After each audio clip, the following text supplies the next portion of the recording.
You had Young Thug on the album also. Yeah, shouts out to Thug. Well, let me ask you this. What do you feel about, I don't get this. Why would all of a sudden they release those recorded jailhouse calls? I mean, as a concerted effort to keep black people out of power. As Thug matured, I saw him mature as a human being. As he matured past, you young, you got ego.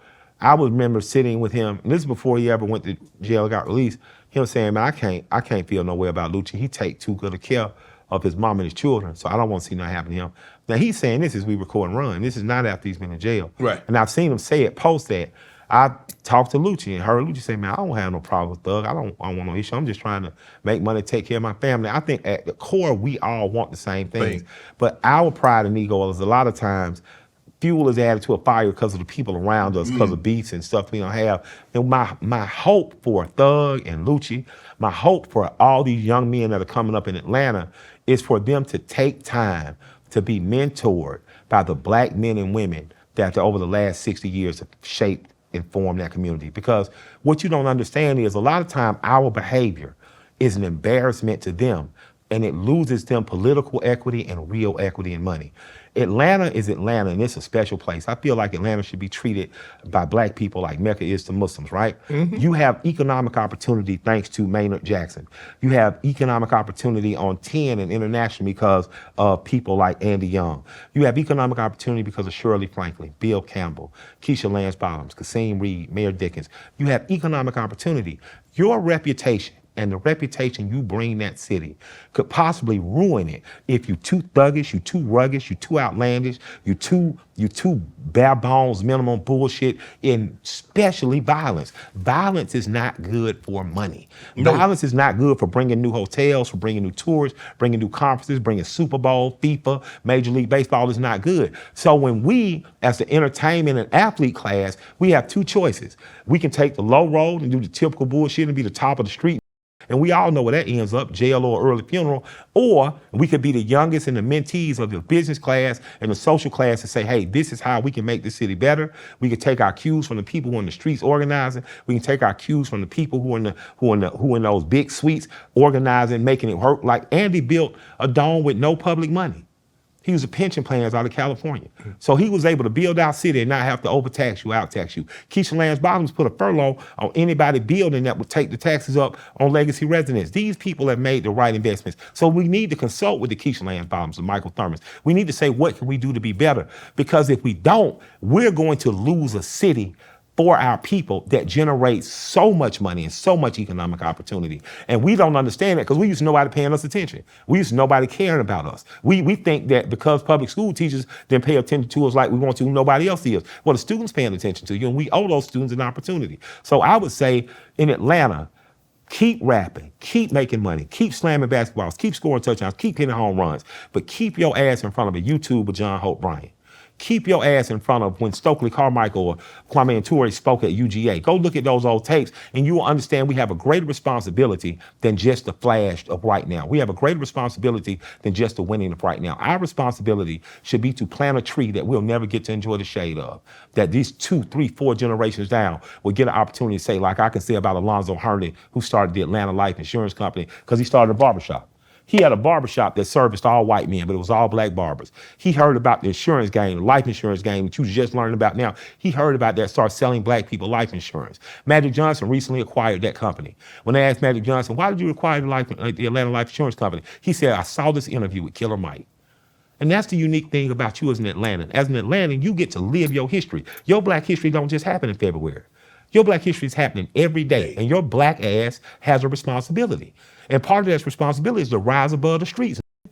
You got an opportunity to rise above the streets and become somebody because you have kids that are coming after you, that look up to you, that admire you, and they need to know that opportunity is there. Atlanta ain't been no champion city because we got no funky ass reality show programs or some been singing and dancing since 1990.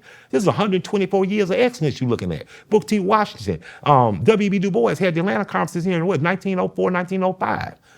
Alonzo Herney had been there since 1900. So you have a social responsibility. John Wesley Dobbs was the mayor of Black Atlanta before his grandson became the mayor of all Atlanta. We have a responsibility. We have that responsibility in Savannah. We have that responsibility in Macon. We have that responsibility in Athens, Augusta, and Columbus too. And if we don't hold true to our responsibilities, it's nobody's fault. Like Mr. John told me down the street from my barbershop on Edgewood Avenue. He said, hey, they're gonna come along and tell you that white folks bought this neighborhood up and gentrified and took it from us, and that's a goddamn lie.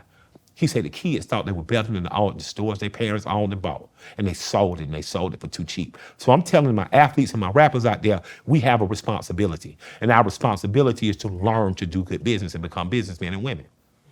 You wrote a letter for YFN Lucci. Yes.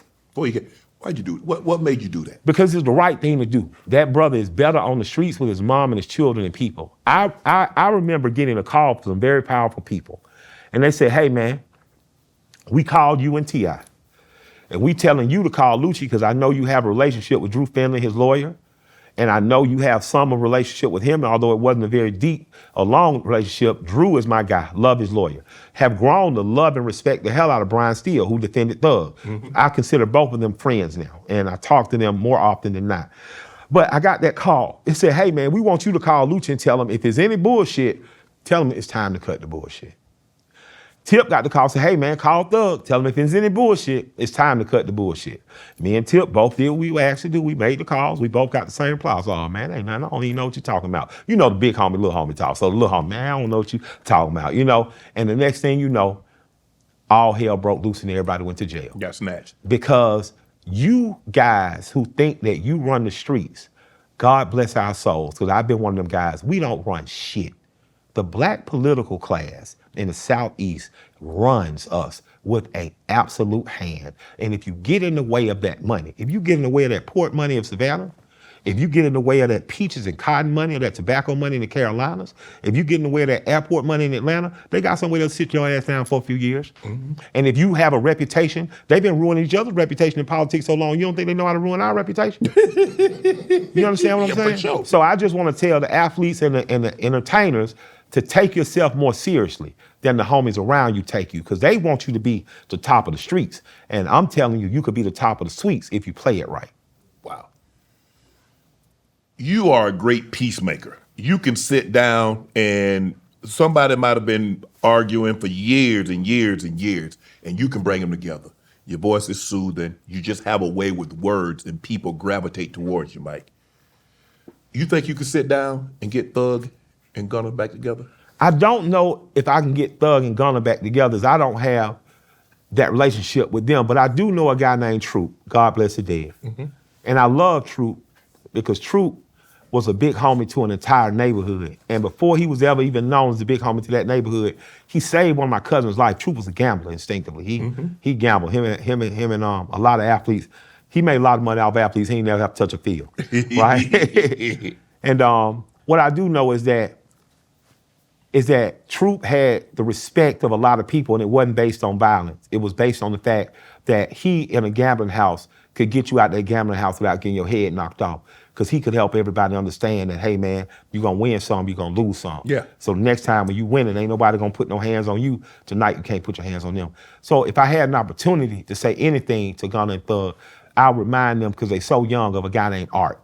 Art was in a gang, I believe the gang was I Refuse, and I remember watching the news with Art sitting in a hotel room as they busted these guys, and the guys were getting locked up, and everybody looked at Art, man, he a snitch, he a rat.